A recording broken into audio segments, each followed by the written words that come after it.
The NFL keeps brimming with more news, and sometimes they're so bizarre that you can't even begin to comprehend them. As big as the NFL is, this shouldn't be too much of a shocker. After all, we have all sorts of characters in the world, and fortunately or unfortunately, the NFL has seen a fair share of them. In this video, let's talk about a coach who made a call that backfired on him spectacularly and stunned the NFL. Starting with head coach, rookie coach, same difference. Yep, it all ended in a pretty disastrous way for Russell Wilson when he returned to Seattle. You ask why? Well, there was this bizarre call by the head coach of the Denver Broncos, Nathaniel Hackett, right at the death that cost all of them pretty badly. Wilson's Broncos lost against the Seahawks 17-16 in a pretty nail-biting match. But did you know that things could have been different? Yeah, you'd be banging your head against the wall if you knew that the ending could have been very happy for the superstar quarterback Russell Wilson had it not been for his coach Hackett. You'd think that with such an important game on the line, him being the coach would make some good decisions, but that wasn't the case this time. On 4th and 4, Hackett, who's the coach of the Broncos in his first year, opted not to let Wilson run a play. Yes, we'll pause for a bit so that it sinks in. Now that you're aware of his decision, how does that make you feel? Angry? Upset? All valid emotions, we must say, and not very different from the rest of the fans. Instead of letting him run, he chose to go for a 44-yard field goal, which is a distance that would have equaled the second longest field goal in NFL history. Had that happened, it would have caused waves across the sporting region. But, well,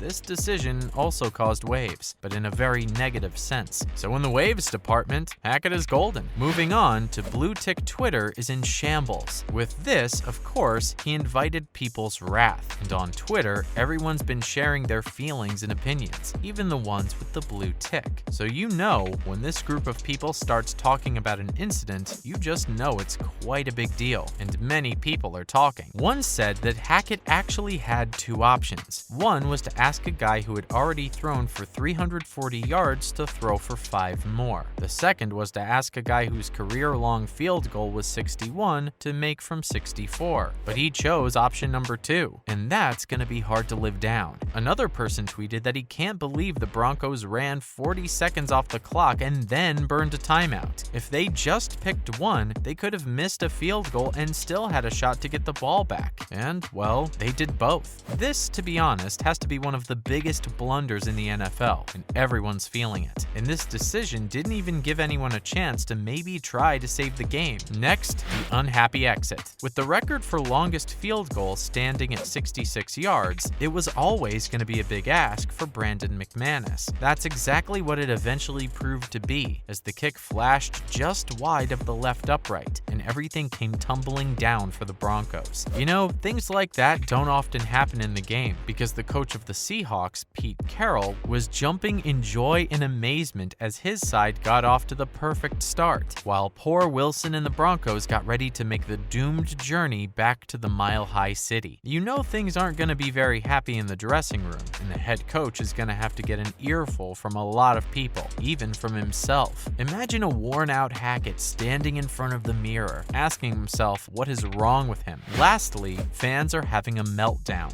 Even if the rest of us will forgive him, you know Twitter is brutal and doesn't let anyone live in peace. More than a few fans questioned the puzzling call from Hackett to go for the field goal rather than put the ball in Wilson's hands, and the tweets just came rushing in, asking what in the world Hackett was thinking. On 3rd and 14, the Broncos had 1 minute 11 seconds on the clock. They called their first timeout within 20 seconds. They let 51 seconds run off the clock. Another fan said that they're not paying $256 million to let their kicker kick a 64-yard field goal on 4th and 5. Another one called the decision and said they can't remember worse decision-making than what they just saw from the Broncos. No doubt it was a very disappointing end to the game for Wilson after his return to Seattle, the city where he'd actually spent his entire NFL career. Bad luck for him. Wilson got into a 5-year, $245 million deal with the Broncos, but he looked like a QB worth barely half of his salary. But when he came in, the Denver Star finished 29 passes from 42 attempts for 300 240 yards and only 1 touchdown in return. And his opposition, Geno Smith, actually outshone him with 2 touchdowns as he played it out for 195 yards from 23 of 28 completed passes. Hopefully, things will start looking up for the Broncos, Wilson, and most of all, Hackett. Now that we know what backfired and why, let's move on from that and talk about some other related NFL news. Other related news. Let's start with Gisele Bündchen admits concerns over Tom Brady's return to the NFL. Life can't be easy if you're the wife of one of the biggest names in football. That's basically what supermodel Gisele Bündchen said about her husband, NFL legend Tom Brady. She says that he needs to find joy in his football career. Gisele also wishes that her husband could be more present in their family's life, as she showed concerns about Brady's return to the game after prematurely announcing his retirement earlier this year. She gave an interview about it, and her concerns were mainly because her husband plays a very violent sport, and she worries about her children. Also, she agreed with the interviewer that media reports that she's desperate to have the quarterback retire are